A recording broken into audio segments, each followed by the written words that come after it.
കൊച്ചി നഗരത്തിന്റെ മുഖച്ഛായ മാറ്റുന്നതാണ് സംസ്ഥാന സർക്കാർ 3716 കോടി രൂപ മുടക്കി നടപ്പാക്കുന്ന കനാൽ നവീകരണ പദ്ധതി. നഗരത്തിലെ 6 വലിയ കനാലുകൾ മാലിന്യം നീക്കി ആഴം കൂട്ടി ഗതാഗത യോഗ്യമാക്കുന്നതാണ് പദ്ധതി. പൊതുഗതാഗത രംഗത്തും വിനോദസഞ്ചാര മേഖലയിലും വലിയ കുതിച്ചുചാട്ടത്തിനാണ് പദ്ധതി വഴി തുറക്കുക.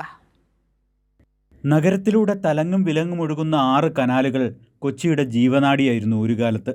ഇടപ്പള്ളി, പേരണ്ടൂർ, ചെലവന്നൂർ, തേവര, മാർക്കറ്റ്, കോന്തുരുത്തി എന്നിവയാണ് ആ കനാലുകൾ.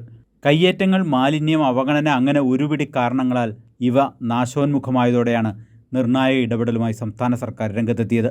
3716 കോടി രൂപ മുടക്കിൽ കനാലുകൾ നവീകരിക്കുന്നതാണ് പദ്ധതി. കയ്യേറ്റങ്ങൾ പൂർണ്ണമായി ഒഴിപ്പിച്ച് ആഴം കൂട്ടി വശങ്ങൾ കെട്ടി നവീകരിച്ച് കനാലുകൾ ഗതാഗത യോഗ്യമാക്കും. വശങ്ങളിലുള്ള സ്വകാര്യ ഭൂമി ഏറ്റെടുക്കുന്നതിനായി 1300 കോടി രൂപ നീക്കിവെച്ചിട്ടുണ്ട്.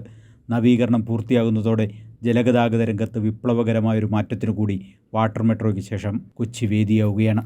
ചെലവന്നൂർ കായലിൽ എളംകുളം മെട്രോ സ്റ്റേഷനോട് ചേർന്ന് വാട്ടർ മെട്രോ ടെർമിനൽ, അവിടെ നിന്ന് നെട്ടൂർ, കുമ്പളം മേഖലകളിലേക്ക് വാട്ടർ മെട്രോ സർവീസ്. ഇടപ്പള്ളി കനാലിൽ 25 പേർക്ക് സഞ്ചരിക്കാവുന്ന ചെറുബോട്ട്, അവിടെ 9 ബോട്ട് ജെട്ടികൾ. എളംകുളത്ത് ടൂറിസ്റ്റ് ബോട്ടുകൾക്കായി പ്രത്യേക ടെർമിനൽ. ഇടപ്പള്ളിത്തോടിൻ്റെ ഇരുകരകളിലും വാക്വേ. 300 മീറ്റർ വരെ വീതിയുള്ള ചെലവന്നൂർ കനാലിൽ വാട്ടർ സ്പോർട്സ് സൗകര്യം. അങ്ങനെ ഗതാഗത സൗകര്യത്തിനു പുറമെ വിനോദസഞ്ചാര കായിക മേഖലകളിലും വികസനത്തിൻ്റെ വഴി തുറക്കുന്നതാണ് പദ്ധതി. KMRL പദ്ധതിയുടെ നിർവഹണ ഏജൻസി. കിഫ്ബിയിൽ നിന്ന് ആവശ്യമായ തുക കണ്ടെത്തും. ജല, റോഡ്, മെട്രോ ഗതാഗത സംവിധാനങ്ങൾ സംയോജിപ്പിച്ച് ഒരു പൊതുഗതാഗത സംവിധാനം ഇതോടെ കൊച്ചിയിൽ നിലവിൽ വരും.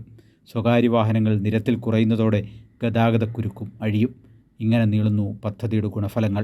ജലഗതാഗത സൗകര്യങ്ങൾ മെച്ചപ്പെടുത്തുക മാത്രമല്ല കനാൽ നവീകരണത്തിലൂടെ സർക്കാർ ലക്ഷ്യമിടുന്നത്.